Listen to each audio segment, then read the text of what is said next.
Hi, I'm Michelle LeBlanc, coach with Outrival Racing, the official coach of Memorial Hermann IRONMAN Texas. This is bike course video number 4 of 4, and we're going to give you some tips and pointers and explain some of the ins and outs of the course to help you prepare a little bit better. Outrival Racing is based in the Woodlands, and we ride these roads pretty much every weekend, so we know the roads and the route like the back of our hand. Continuing on 1488, you're going to be looking for a road off to the right called Tamina Road. It's a small road. Sign's pretty clear. Remember, this is a hot and humid race, so you're going to want to prepare with lots of fluids, electrolytes. Be prepared to be sweating a lot.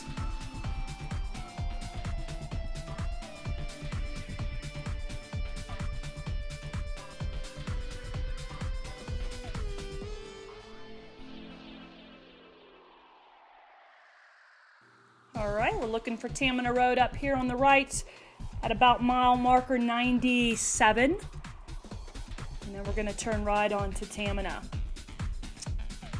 Here we go, right turn. On the map, it looks like you take a left off of Tamina. You actually just veer off to the left here, so no worries about trying to find that left turn. Off to the right, you have VR Studios on Tamina Road. And then off to the left is the new Outrival Racing coaching facility. And then when we get to the T here at 2978, we're going to take a right. This road has a lot of traffic, so ride this road with caution. It's a narrow shoulder.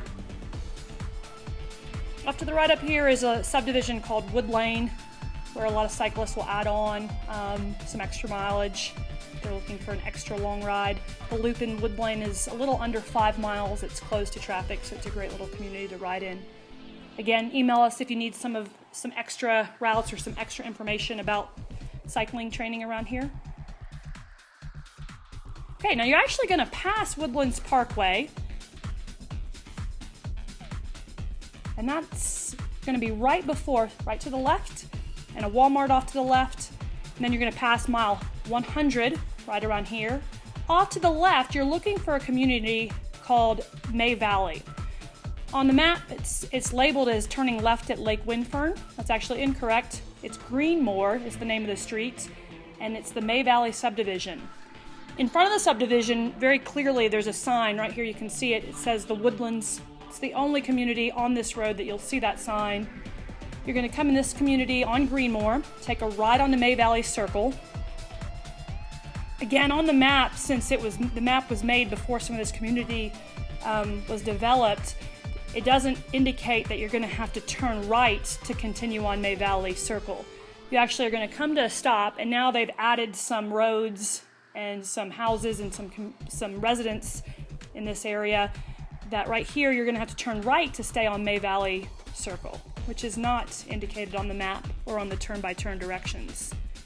You're going to stay on May Valley Circle until you hit Branch Crossing, and you're going to turn left, adding a little extra mileage onto the course. You could have turned right there for a shorter route back, but we're actually going to add a little bit of mileage going north on Branch Crossing. You're going to come to Woodlands Parkway, intersection of Woodlands Parkway and Branch Crossing, and you're going to take a right. Now, as you can see, this section of Woodlands Parkway, the western part of the Woodlands, when you first come back into the Woodlands, it's relatively safe to do training rides on. You can see there's a large shoulder. We would recommend that after this right turn that's coming up at Flint Ridge, that you try and avoid Woodlands Parkway for your training rides. So again, you're safe to ride here in training on Woodlands Parkway. Going to go through some intersections. You're going to turn right at Flint Ridge. Coming up here in just a second. You can turn at any point off of Woodlands Parkway. You can take a left, hit a street that parallels Woodlands Parkway called Lake Woodlands, and then take that all the way back to transition area. Here we go, right turn onto Flint Ridge. Now after riding the last 20-30 miles of pretty flat roads, you're going to have some short, steep climbs here. Well, steep is relative, but relative to the rest of the course, there's some nice short little steep climbs here on Flint Ridge. What's great about this section, which was added in 2012, in 2011 you stayed on Woodlands Parkway. In 2012 they added this little section, and what's great about this is Kirkendall right here you're passing through.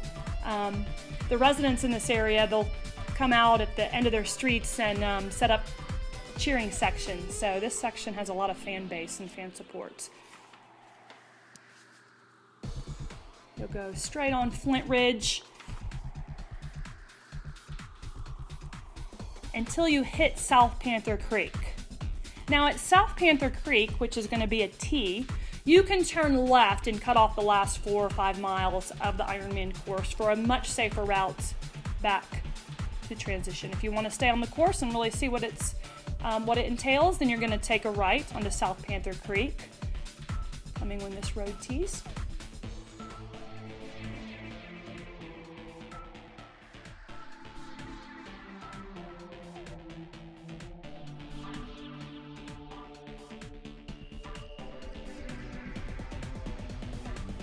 Still staying straight on Flint Ridge, and here we go, right turn. As you can see, there isn't a shoulder on this road. There's a lot of traffic on this road on a Saturday and Sunday afternoon. You're not on here long though. Past mile marker 110, only a couple miles to go at this point.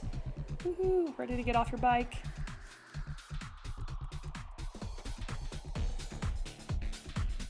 Now, when you get to Woodlands Parkway, here's the section coming up that I would really recommend you avoid during training.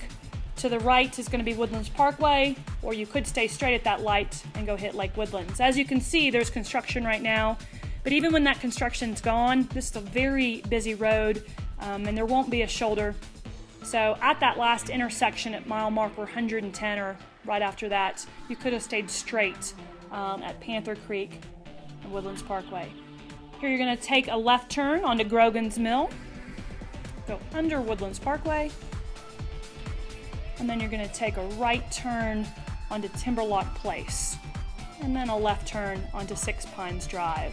Now last year in 2012, there was some road closures or some course adjustments at the last minute that altered the ending of the course. This year the course is expected to go just as planned on the map and on the turn-by-turn directions. All right, hope this helps. Again, if you have any questions, please do not hesitate to contact us. You can check us out at www.outrivalracing.com.